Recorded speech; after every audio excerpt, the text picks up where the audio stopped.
I have found it interesting. You mentioned that. Have you noticed how all the COVID-19 death statistics talk about how many men and how many women have died? Yeah, isn't it men that are significantly more impacted by this than women? What about the other 56 genders? How are they being affected by all this?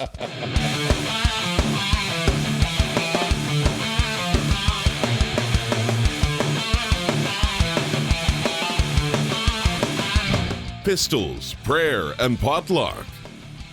This is Armed Lutheran Radio.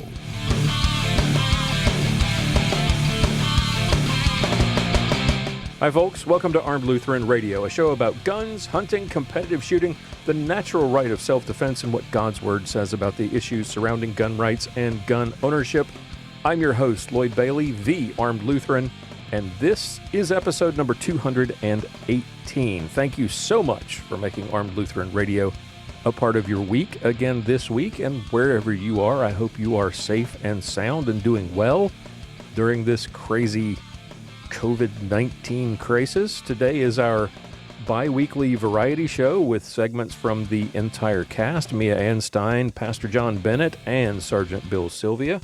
But before we get started, I want to thank our awesome members of the Reformation Gun Club, the men and women who make this show possible. Armed Lutheran Radio is listener-funded, and that means that we don't have any advertising. We rely on the monthly contributions of our members.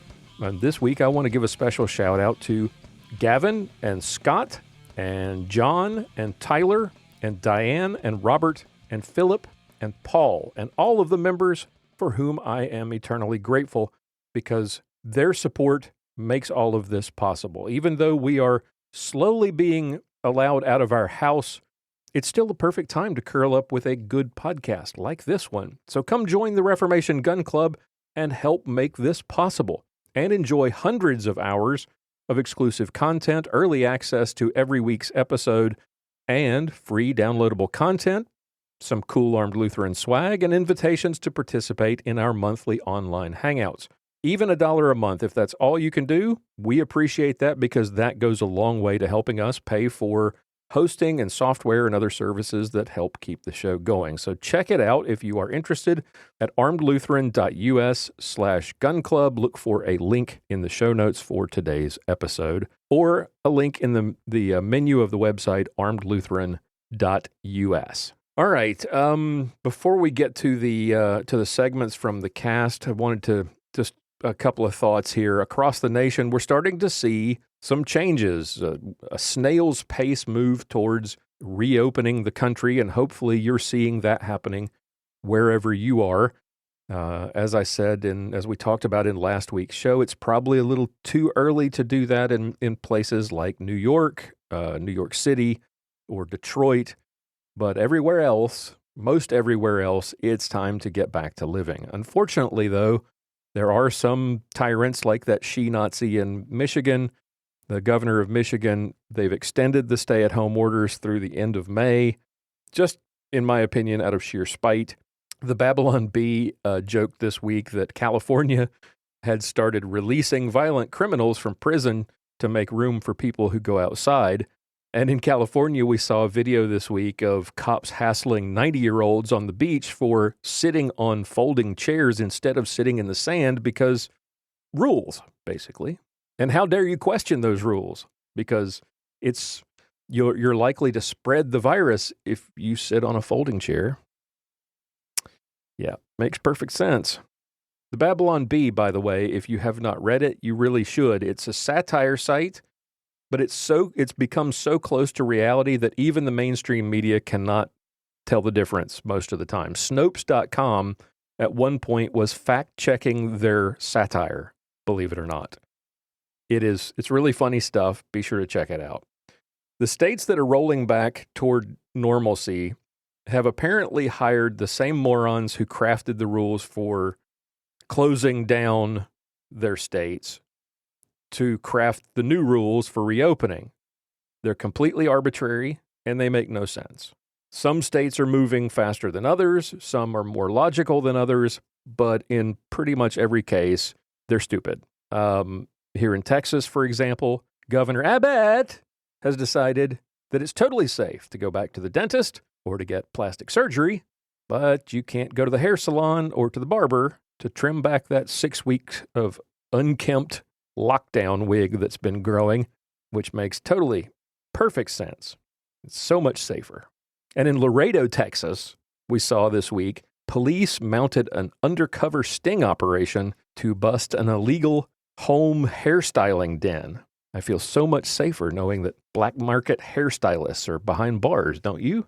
Restaurants here in Texas can reopen. I'm not sure how it's working around the country. It's different in every state. It doesn't make any sense in most states.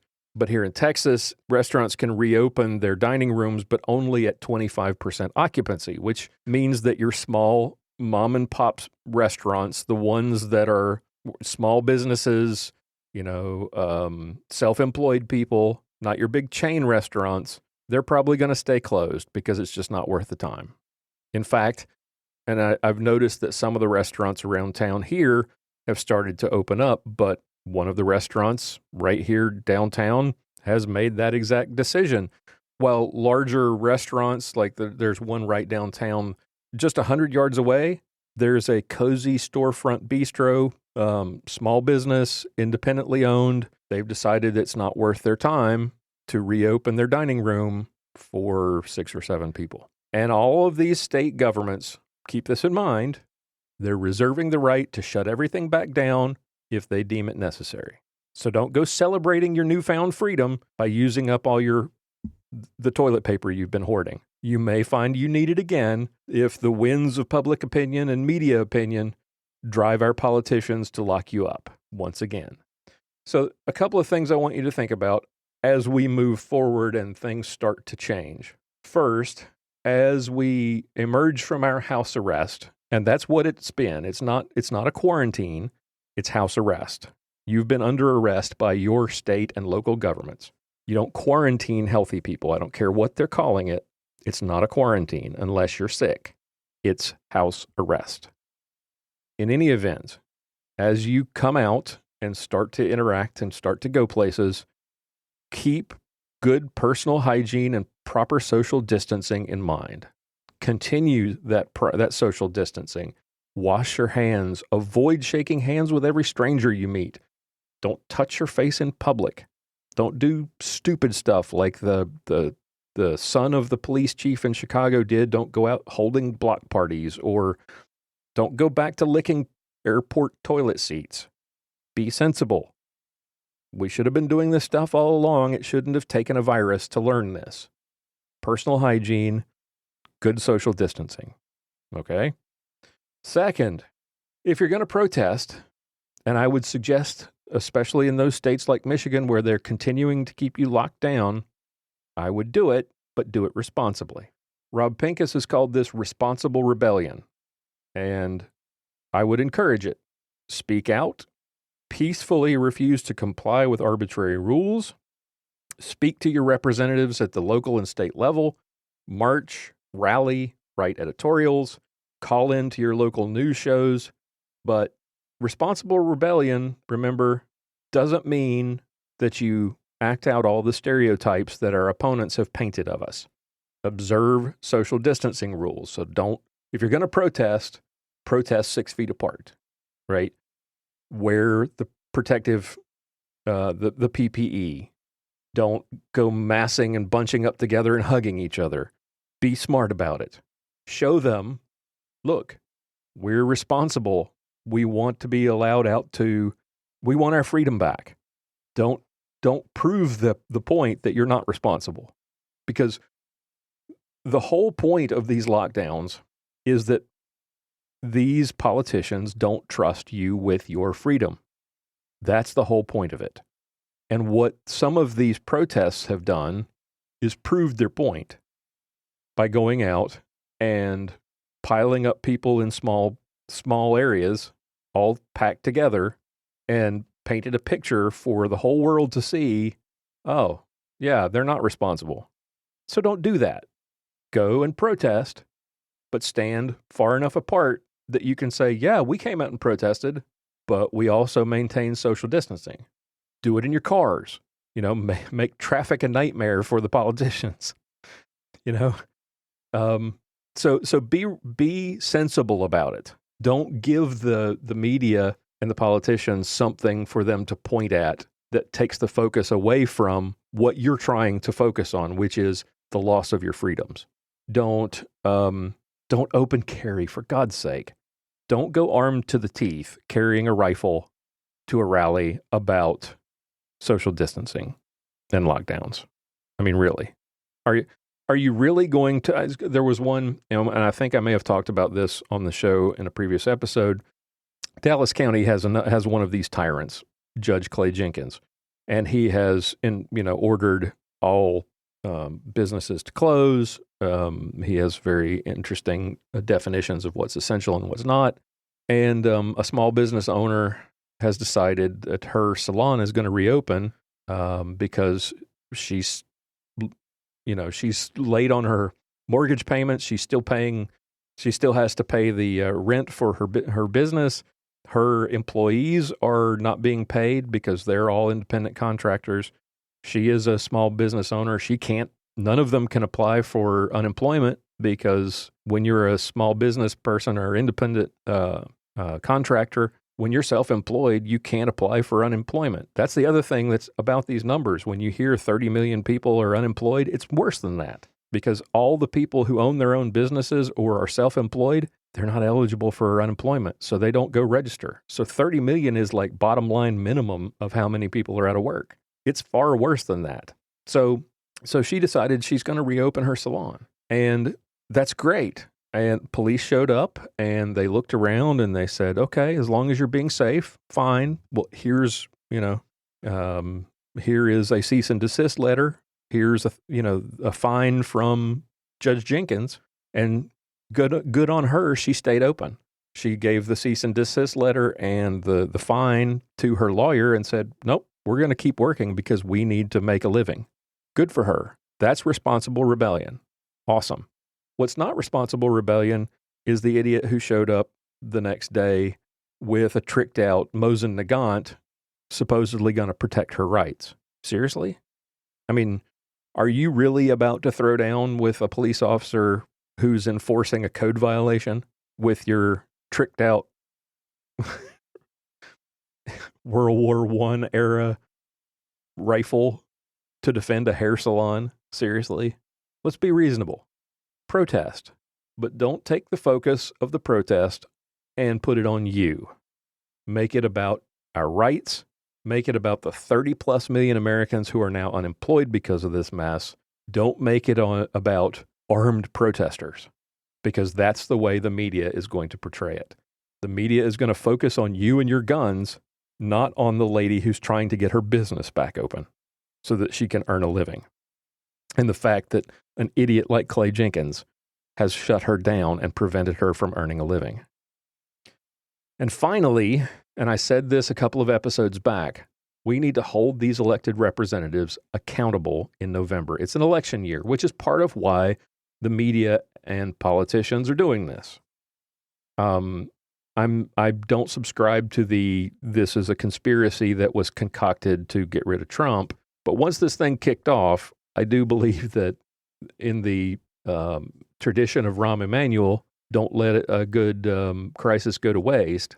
You play this thing for all it's worth in hopes that you can damage Trump enough to get your horrible candidate Joe Biden elected. I do believe that. They're going to play this thing as hard and they're going to play this to the hilt all the way through the election. If coronavirus comes back after the election, you're not going to hear anything about it. We're going to go back to whatever scandals they can. It's going to go back to impeachment of some kind. They're going to find some way to get Trump up for some new impeachment, or it's going to be Russia collusion or something. But coronavirus is it right now, because this is how we can damage Trump's reelection chances, because they don't see a snowball's chance in hell of Joe Biden winning when he can't even remember what he's running for. Half the time he can't tell the difference between his wife and his sister. So there's no chance he's going to win in a fair fight. So what they've got to do is, play this up, wipe the economy out, and hope that Biden wins by default. It's their only hope. And then after the election, coronavirus is no big deal anymore. I guarantee you. But in the meantime, we have to, like I said, we have to hold our elected representatives accountable for what they've foisted on us and the damage that they've done to our economy. If you don't vote them out, they're going to find a way to use this newfound power, this newfound emergency power against us again. Some emergency will pop up and they will do it again.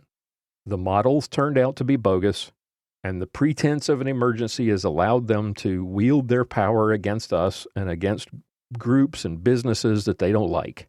So we have to hold them accountable, and the way we do that in America is at the ballot box. Better yet, if your mayor or your city councilor or your alderman or whatever, if they're a lockdown Nazi, if they're in favor of all of this and they want to extend it and they don't believe we should be opening back up until there's a vaccine, which is ludicrous, then run against them. Get involved yourself. You're not going to change things if we keep electing the same people or the same kind of people. We've got to get involved, and we got to get these people out. So November is crucial, not just the presidential election, but all the way down to your local level. The people who are of the same mind that government is the answer and that government keeps us safe, those people have to be run out of town, period. Okay, that's enough ranting from me today. I'm going to be back with you again next week when we do a Q&A with the pastor in episode 219, so look forward to that.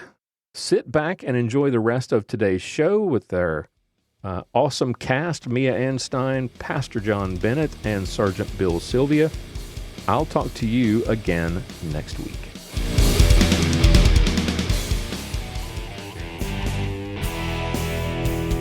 Time now for Mia's Motivations with Mia Anstein. Hey guys, it's Mia here chatting with you again. I'm happy that things are starting to move and turn on the upswing in our country and maybe in the world, I don't know.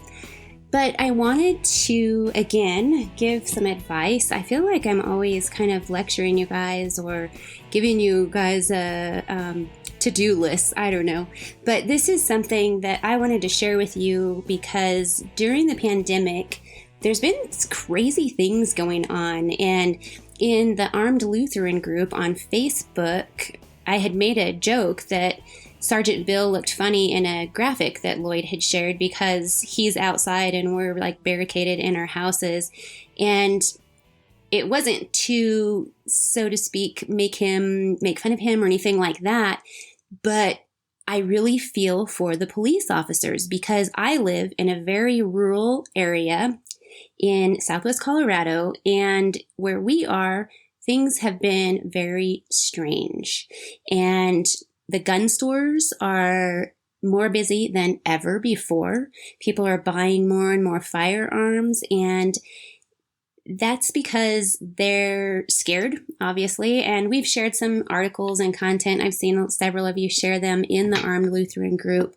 But I also wanted to just reiterate and remind you that when you carry, you should get training and you should practice. And I know right now, if we're barricaded in, you don't always have time to practice. You can't get to a range. There's social distancing. You might not have the opportunities to go to a public land or BLM land, which I've talked about in the past for places to shoot. So what you can do in your house is do some dry fire drills, and Sergeant Bill talks about these all the time. So he's got great tips for that. But I just wanted to see if you guys have had any strange encounters here in my area, and actually here at my house. We've had people showing up randomly in our driveway. We've had people following us through our gate. We've had a lady who had her tires slashed because she had a fight with her husband, and he slashed her tires and bashed in her windshield, and she shows up here at our house. So you don't only need to carry while you are going grocery shopping or going to town. You need to practice carrying all the time. I probably carry more at home than anywhere else. But it's something that I had kind of gotten out of the habit, and I didn't realize it until these weird things started happening. A ranch down the road, somebody broke in, robbed the house while the people were there. Nobody has gotten hurt yet that I know of, so I don't know if anyone's lives were in danger, but there is always that possibility. The woman that showed up in my driveway, she was definitely on drugs, and you never know when people are on drugs what's going to happen. So you need to be prepared to defend yourself and your family if your lives are threatened. And it's just a reminder that I want to give to you guys is to don't forget about home. And don't forget, if you have your gun in your office and you're in the opposite end of the house, how are you going to get there? If somebody came in one door and your gun's at the opposite end, how are you going to play out this scenario? And these are fire drills, so to speak, that you can run through your mind, scenarios that you can rehearse and figure out what would you do and how you behave or react if something happened on your premises. So when this woman shows up in our driveway with bashed in windows and stuff like that, she's sitting outside our gate. Driver's side door is open. The trunk is open. She is looking over the trunk lid at us at the top of our driveway, runs to her passenger side door, opens the door, closes the door, falls on the ground. And this is very suspicious behavior. So while we're doing this, my husband did have his gun. He's headed to the gate to see what's going on. I am headed in the house to get my gun. I'm wondering, where are the other people? Because in my mind, I'm thinking she's a decoy and someone else is here, or someone is robbing us, something like that. These are things that we often don't consider, and we maybe right away go into empathy mode, where I probably rehearse too many scenarios and it takes me a second to get to empathy mode. So while we're doing this, my daughter's calling the police because this is not a normal scenario that we're looking at. Needless to say, we eventually found out what had happened with her spouse and the domestic violence and so forth. The police handled the situation and everything ended up okay. But there's all those could haves and should haves and so forth. So think of your safety and your family's safety and what you're going to do in these scenarios. As I said, it's a fire drill. It's something that you need to kind of have a plan. One of my main plans is to get away and call for help. Your plan may be to advance, and that's up to you and your discretion. Once this lockdown stuff is lifted, which I've really enjoyed listening to Lloyd and Pastor Bennett's updates on this, because my goodness, updates are hard to find and it's hard to know what's true, what's not. And I'm not a conspiracy theorist, but I don't know. Let me know. Are you wondering about some of these conspiracies now? Because things are really crazy. So anyways, I am really getting pumped because I'm thinking that maybe eventually we're going to be able to get out and about and travel again. And if you can't tell, I might be a little punchy because I haven't been on the road in a while. Anyways, I'm glad to be visiting with you. I hope that you and your families are all safe and happy and healthy, and I will talk to you next time. Bye, guys.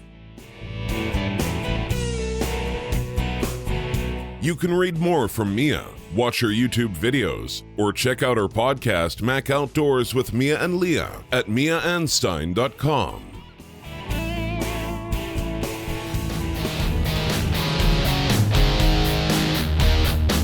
Time now for another Ballistic Minute with Sergeant Bill Sylvia. Hey everybody, I'm Sergeant Bill, and this is your Ballistic Minute. Today I want to talk about the rule of P's. So when I was in the Army, they taught us the rule of P, or P's. And it was some version of this: proper planning prevents poor performance. What does that mean? Well, that means plan ahead.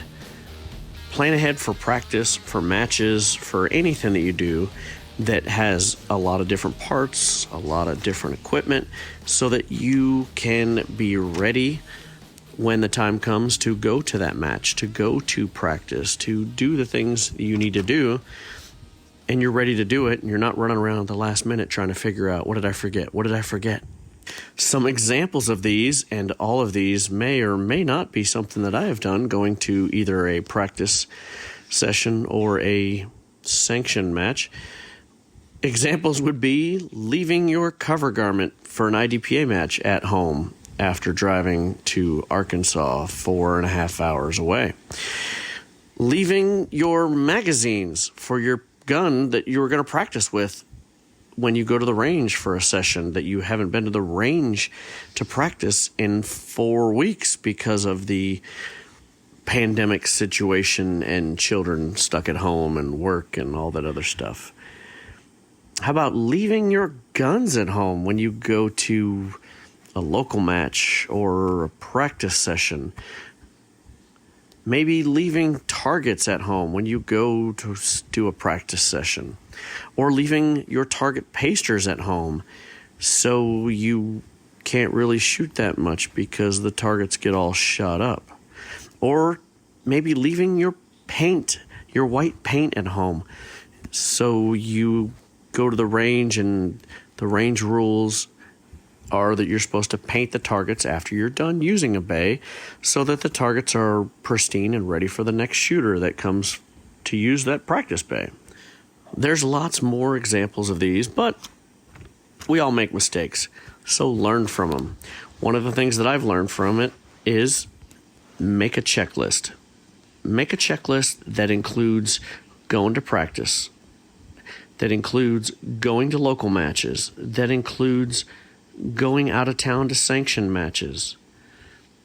Use it for those practices and those matches so that you can, before you leave, say the night before or a couple days before if you're going out of town, make sure you have all the equipment, all the gear, all the parts, all of the doodads and knickknacks and all the little things that you might need that arise when you go to a match or you're shooting a practice session or whatever it may be.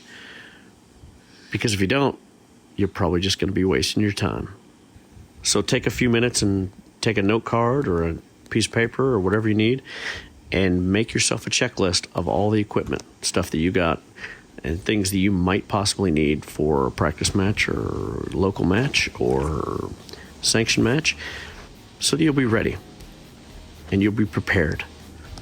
That way, your proper planning will prevent your poor performance. And all you have to do is practice, get better, shoot the matches, have fun, and enjoy yourself. I'm Sergeant Bill. This has been your Ballistic Minute. Sergeant Bill Sylvia is a veteran of the Dallas Police Force and a masterclass competitive shooter. You can check out his YouTube videos at armedlutheran.us/Sergeant Bill.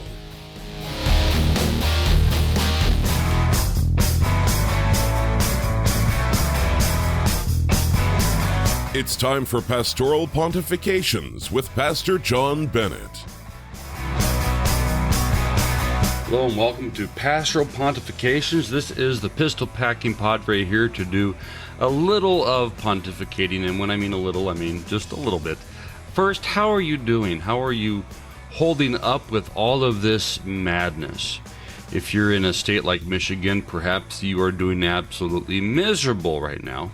If you're in South Dakota, things are probably going perfectly fine for you because in South Dakota, nothing has really changed. The only ones who are really hit hard right now are those within the meat producing industry, beef and pork producers, because those industries have been hurt hard, not because of, for example, South Dakota, there's lots of beef and pork in South Dakota. Well, all that beef and pork isn't meant to feed people in South Dakota, but it's a nationwide market, so many are struggling. I personally know of hog farmers here in Minnesota that right now they have quite a few hogs, several thousand, ready to go to market. And right now they have no means of selling those hogs. They're looking for people who are willing to buy them, take them off their hands and butcher them themselves. And unfortunately, what it'll probably come down to is they're going to have to euthanize those hogs. Of course, we can't forget those within the petroleum industry because that pretty much goes without saying right now, gas is at $1.50 here in Minnesota. In some places, it's close to $1, maybe even below that. And that's not because, gas prices are great and the economy is doing wonderful. It's, people aren't driving as much, so the demand has been driven down, and people that work within that industry have been suffering. There's been many, many layoffs within the petroleum industry, many people that are presently without work. Their livelihood is going down the drains, and there's many who are very frustrated, very disheartened because of everything that's happening in our world. I myself am feeling that way right here in Minnesota. Tomorrow was supposed to be the day that all of the restrictions were lifted. And then this past Thursday, our governor announced that he was extending the stay-at-home order. He's allowing certain businesses to open back up with certain precautions, but churches aren't included in that. And so here, many people in Minnesota who are faithful Christians are very disheartened right now, because when they were looking forward to being able to worship together again within the house of the Lord starting this coming Sunday, now we're having to push that out another 2 weeks. So why am I talking about this today? I certainly didn't talk about these things right at the beginning to raise your spirits. We are all going through a difficult time right now. But I wanted to make mention of this because it ties in well with what the appointed epistle reading is for today, from 1 Peter chapter 2, verses 11 through 20. And the words I wanted to focus on briefly right now are the words that are right in the middle of the reading, verses 13 through 17.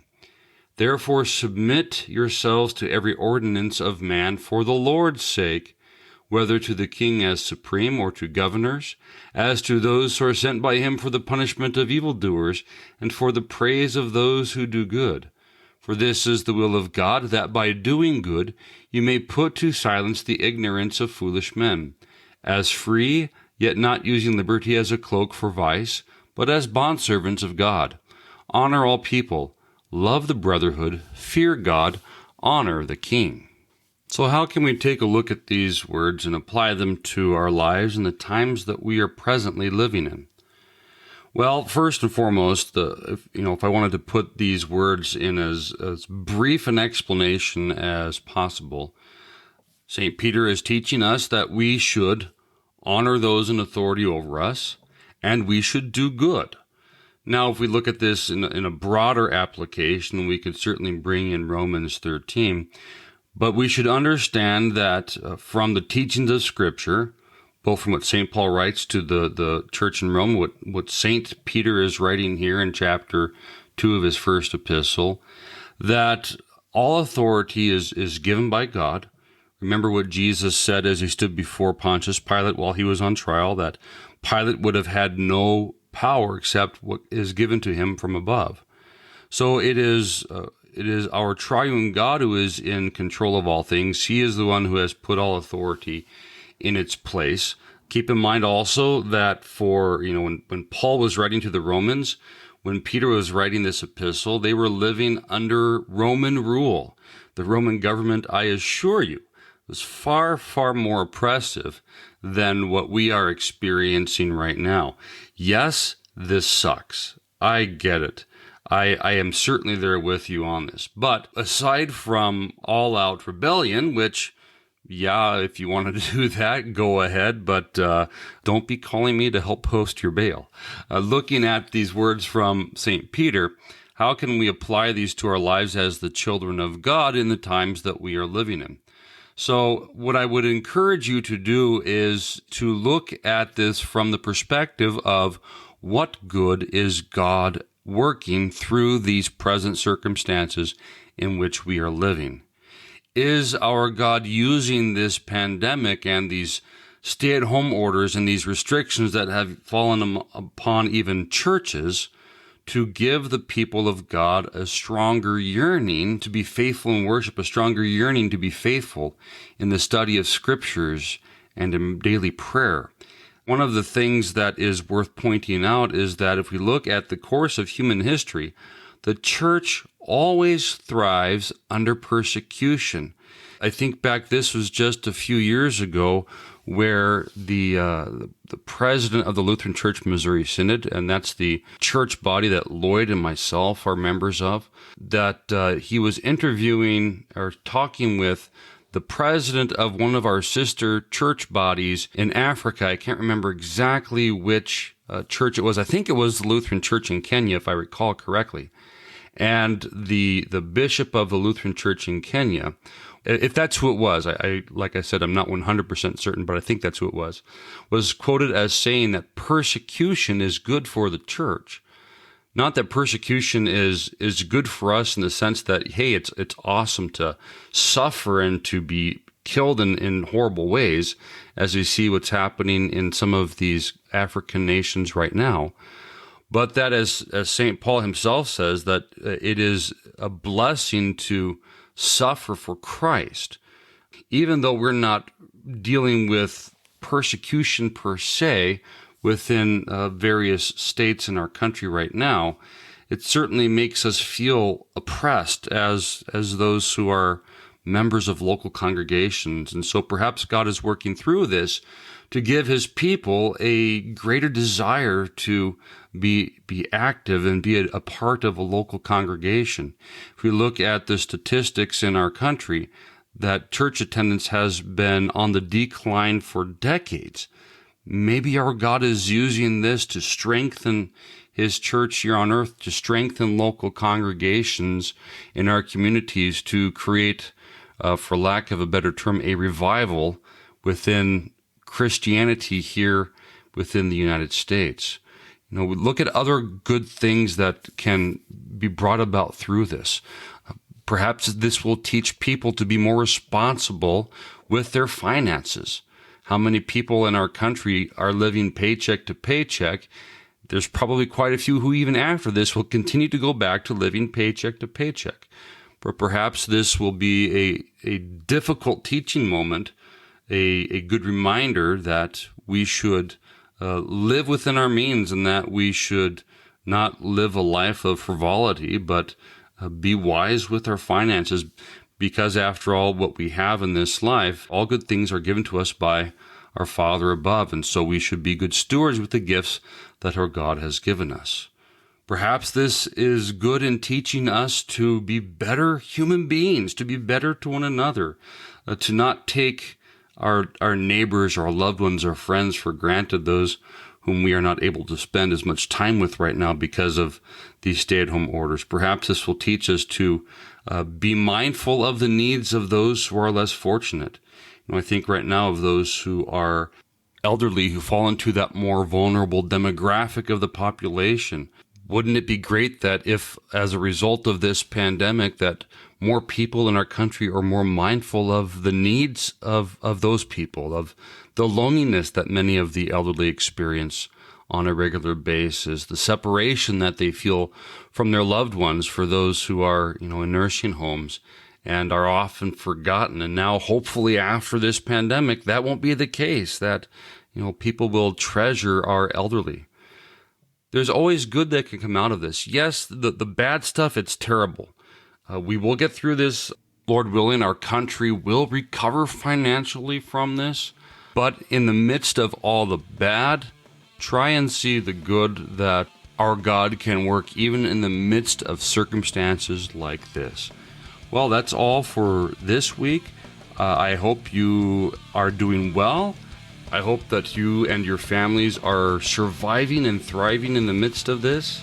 If you have any questions, and I would even add during this time, if you have any prayer requests that you would like me to add to my daily prayers, if you have anything that you would like me to pontificate about, feel free to share your feedback through the Armed Lutheran Radio feedback page found at armedlutheran.us. John Bennett is the pastor at St. John's Lutheran Church in Willow Creek, Minnesota. For more information, visit stjohnswillowcreek.org. For show notes, be sure to visit our website at www.armedlutheran.us. Check out the Facebook page, The Armed Lutheran, or join our Facebook group, Fans of Armed Lutheran Radio. If you like what you hear, please leave us a comment on our feedback page at armedlutheran.us/feedback or a review on iTunes and let us know what you think. Thank you for listening to Armed Lutheran Radio, a member of the Self-Defense Radio Network.